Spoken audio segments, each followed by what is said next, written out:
ఇళ్లలో చూశాను సత్యసాయిబాబా గారి ఫోటోగ్రాఫ్. అలాగే ఒక హాలీవుడ్ యాక్టర్ స్టీవెన్ సిగాల్ అని చాలా సంవత్సరాల క్రితం, దాంట్లో క్లోజ్ టు ఒక 20 సంవత్సరాల క్రితం అనుకుంటా, చిరంజీవి గారిని ప్రత్యేకించి అడిగి, మా అన్నయ్య చిరంజీవి గారిని ప్రత్యేకించి అడిగి నేను బాబా గారిని కలవాలి అని చెప్పి ఇక్కడ బెంగళూరులో ల్యాండ్ అయినా ఇక్కడ ఫ్లైట్కి ఆయనకు వచ్చి ఆశీర్వాదాలు తీసుకున్నది నాకు చాలా ఆశ్చర్యం కలిగేది. ఒకరి గొప్పతనం ఒకరి తేజస్సు ఎలా తెలుస్తుందంటే ఎలా వెళ్ళి దీని గురించి నేను అనుకుంటా ఉండేవాడు. బాబా గారిది వెలిసింది భారతదేశంలో అత్యంత వెనుకబడ్డ జిల్లా అనంతపురం, రాయలసీమలోని అనంతపురం జిల్లా.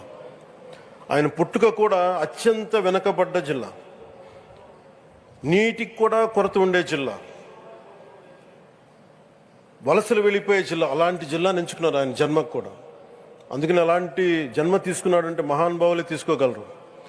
ఒక 40 సంవత్సరాల క్రితం ఎవరైనా ఊహించుకోగలమా? దేశ విదేశాల నుంచి చాలామంది భక్తులు, విదేశీయులు అందరూ వచ్చి దీని అభివృద్ధికి పాటుపడతారని. సో ఒక ఆధ్యాత్మిక తేజస్సు, విశ్వ ప్రేమ ఉన్న వ్యక్తుల వల్లే ఇది సాధ్యం.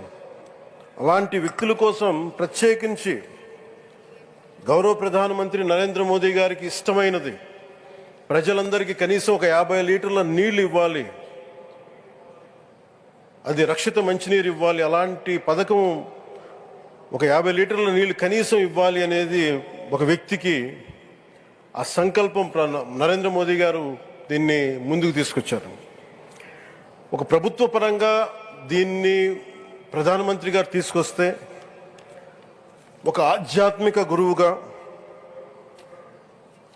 ఏ ప్రభుత్వం ఆలోచించినప్పుడు, ప్రభుత్వాలే దీని గురించి సగటు వ్యక్తికి నీరు ఎలా అందించాలనుకున్నప్పుడు దాన్ని ఆలోచించింది సత్యసాయిబాబా గారు ఆలోచించారు.